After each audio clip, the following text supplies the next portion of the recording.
Toi aussi, tu dis les carottes sont cuites sans savoir d'où vient cette expression? Dans cet épisode, nous allons partir à la découverte de cette expression, de son origine populaire, de son passage par l'argot parisien et de la façon dont elle s'est retrouvée au cœur de messages secrets pendant la Seconde Guerre mondiale. Les carottes sont cuites. Mais avant ça, n'hésite pas à lâcher ton plus beau pouce et à t'abonner à la chaîne pour ne rien rater et soutenir, tout simplement, cette chaîne et son contenu. Aujourd'hui, on utilise l'expression « les carottes sont cuites » quand tout est perdu, quand il n'y a plus d'espoir, quand la situation est officiellement fichue. Mais pourquoi les carottes après tout?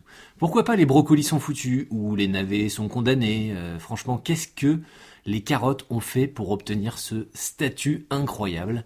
Eh bien, pendant longtemps, la carotte n'était pas un légume tendance, pas un truc bio râpé avec des graines de chia, non, pas du tout. Au XVIIIe et au XIXe siècle, la carotte est un aliment modeste. Peu cher, accessible, on la mange surtout quand la viande manque, quand les récoltes sont mauvaises, quand les temps sont durs, bref. Quand on en est aux carottes, c'est que la situation est déjà pas très brillante. Et surtout, il y a un détail crucial. Une carotte crue, on peut encore en faire quelque chose. Mais une carotte cuite, c'est mou, c'est définitif, c'est irrécupérable. Impossible de revenir en arrière.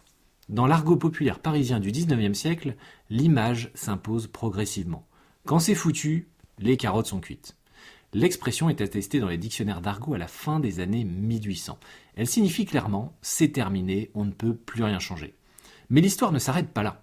Pendant la Seconde Guerre mondiale, la BBC à Londres diffuse des messages codés destinés à la résistance française.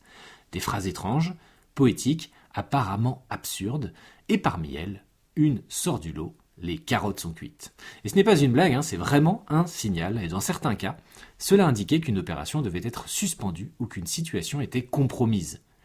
Imagine un peu la scène quand même, des résistants écoutent la radio en silence, et une simple phrase sur des légumes décide du sort de la mission. À partir de ce moment-là, l'expression quitte l'argot populaire pour entrer tout simplement dans l'histoire, et si elle nous plaît encore aujourd'hui, c'est peut-être parce que elle est finalement profondément française. Elle parle de cuisine, elle vient du peuple, elle permet de dire quelque chose de grave sans jamais être vraiment dramatique.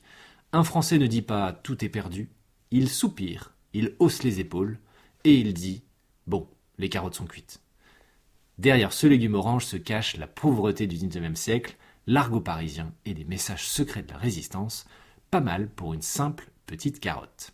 Si cette découverte t'a plu, n'hésite pas à me soutenir en likant ou en t'abonnant et je te dis à demain pour de nouvelles aventures.